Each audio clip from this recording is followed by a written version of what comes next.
Est-ce que vous pourriez faire un peu de silence, s'il vous plaît? Merci.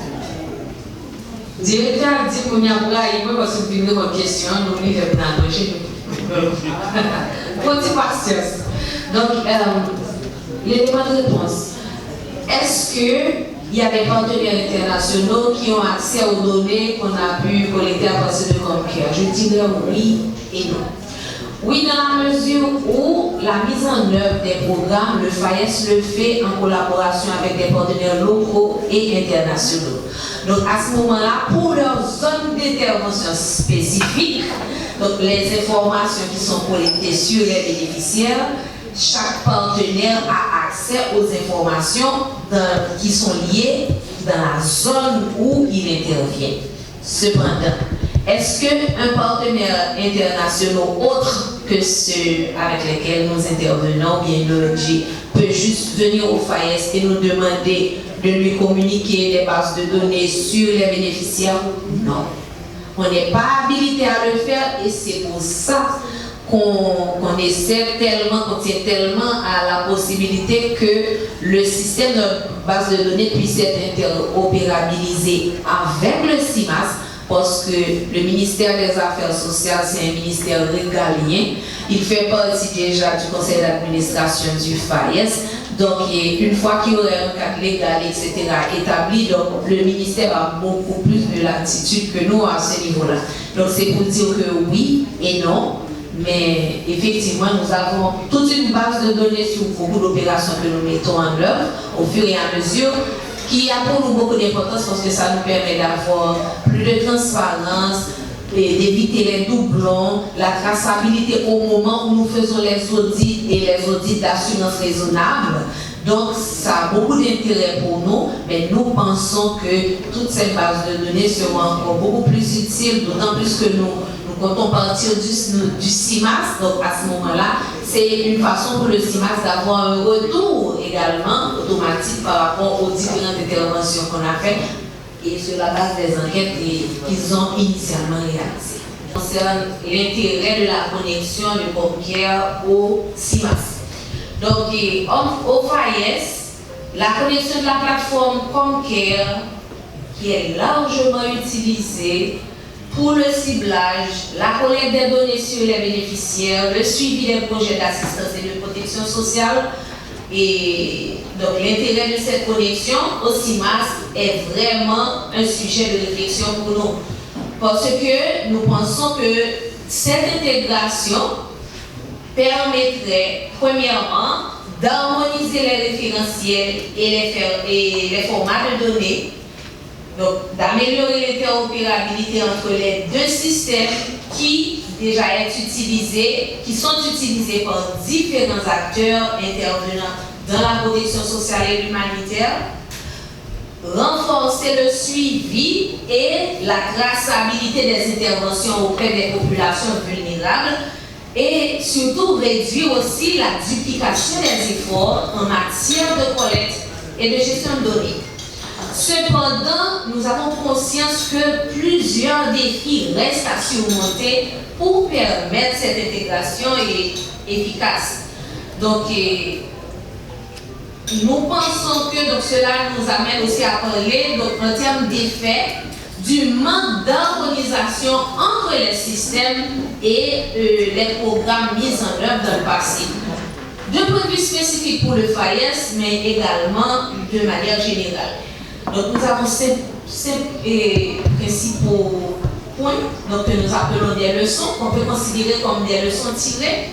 Donc nous avons premièrement l'absence de dictionnaire de données open source sur le CIMAS, qui empêche les développeurs tiers d'aligner leur plateforme, donc Comcare, avec le CIMAS, qui rend difficile la compatibilité et l'échange fluide de données structurées.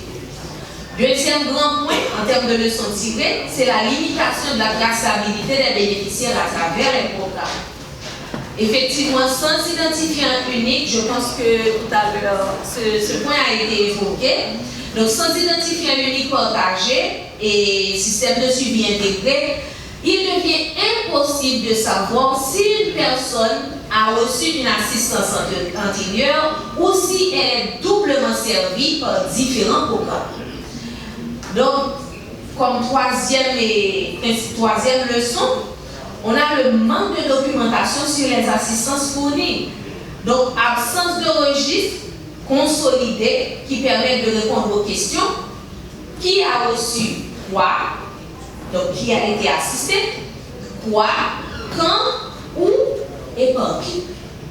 Donc, le manque de documentation aussi sur les assistances fournies, donc cela freine l'évaluation des impacts et la planification stratégique fondée justement sur des données probantes.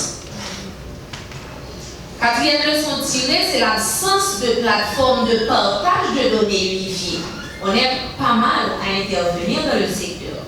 Donc, le fait de ne pas interopérabiliser, de ne pas être interopérabilisé avec le CIMAS, donc la leçon c'est l'absence de plateforme de partage de données unifiées, cependant, qui a comme sous-effet.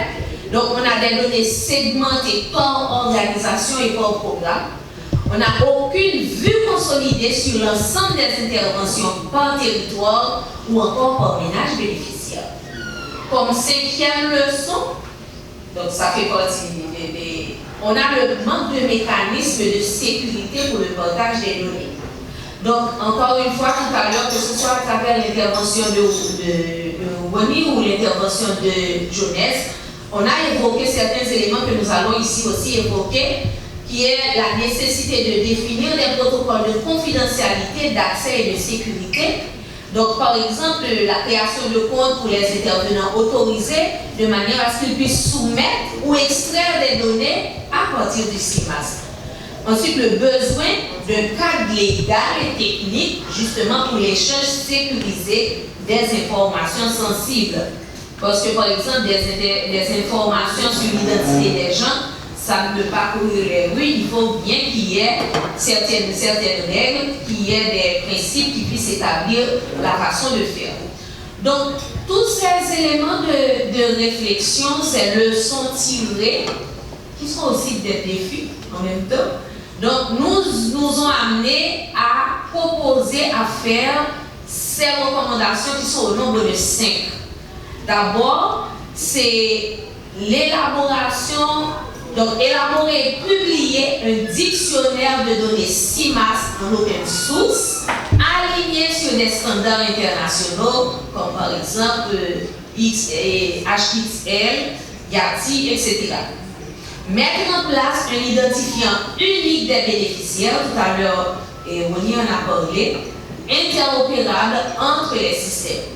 Troisièmement, créer une documentation centralisée des interventions humanitaires et sociales, un registre des assistances. On sait combien c'est un outil très très important d'aide à la décision, de réaction aussi quand il y a des chocs. Et en Haïti, vous savez, donc on est régulièrement servi, donc c'est un outil important. Ensuite, quatrième recommandation, développer une plateforme nationale de partage de données avec rôle et autorisation définie. Tout le monde, certainement, n'aura pas droit à toutes les informations, ne devrait pas avoir droit à toutes les informations qui sont sur le système et qui est un outil, comme on l'a dit tantôt, très important avec des informations liées à la population, etc. Et enfin, la cinquième recommandation, c'est instaurer un cadre juridique, éthique et technique de partage sécurisé entre les acteurs du secteur. Je vous remercie.